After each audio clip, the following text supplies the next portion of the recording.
Drejtori i përgjithshëm i shërbimit veterinar në Shkodër, Sulejman Kullolli, ka folur në lidhje me fermën, e cila është karantinuar prej ditësh në fshatin Postrib. Autoriteti kombëtar i veterinarisë dhe mbrojtjes së bimëve ka njoftuar se është konfirmuar në këtë fermë rasti murtajës së ruminantëve të vegjël. Kullolli në lidhje me këtë rast është shprehur se do të eliminohen kafshët e prekura. Siç jeni ndjenjë për parë në Shqipëri u shfaq smundja e PPR-s ose murtaja ruminantët vegjël në një fermë në fshatin Domën të njësisë administrative Postrib të bashkisë Mërsie Madhe.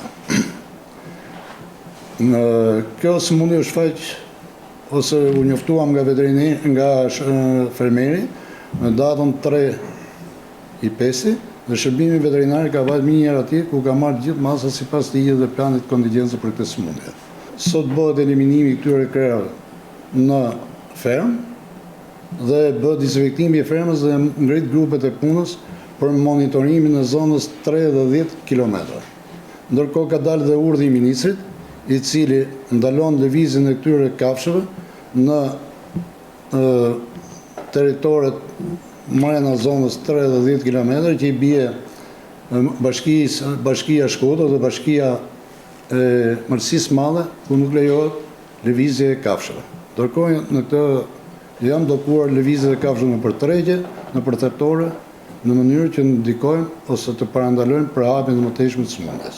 Duhet bëhet qartë, kjo është një smundje infektive që prek ruminantët e vegjël, pra baktitë e imta, dele dhe dhi, dhe nuk është një smundje zoonotike që kërcënon shëndetin e popullatës.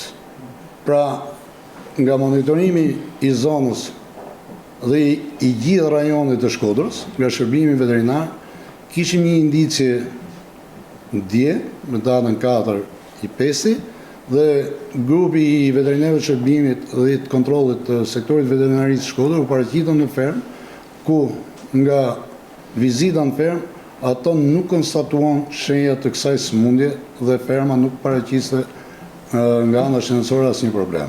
Por me masat kufizuese që ne nga dita që kemi dyshuar për këtë smundje dhe me marrjen e përgjigjes pozitiv, janë ngrit grupet e punës, kanë dalë urdhët përkatës, në bashkëpunim me gjithë institucionet, me bashki, me AKU, me mjedis, me policinë e shtetit dhe me policinë bashkiake do marrin gjitha masat për ndalimin e lëvizjes së këtyre kafshëve në për territorë. Kullolli mohoi faktin që mishi apo nën produktet e fermës të kenë dalë në treg. Atëherë kemi të bëjmë një fermë të vogël, prej 18 kokë dhi, e cila nuk ka dalë në treg, as qumshi as mishi, ata janë dhi të cilat janë për prodhim qumshi dhe jo për mish.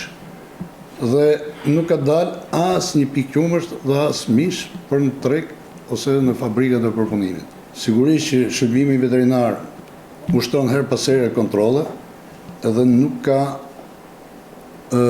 konstatuar ferma të tjera të smura nga kjo sëmundje ose me shenja përkatëse. Unë i bëj thirrje çdo fermier, jo vetëm në rajonin e Shkodrës, por në gjithë territorin e Republikës, që kur dyshon që ferma e tij ose baktia në fermën e tij paraqesin shenja të smundjes, njëherë të njoftoj shërbimin veterinar më të afërt. Në Shkodër dhe në Malësi të Madhe është ndaluar aktualisht transporti dhe shitja e baktive të imta.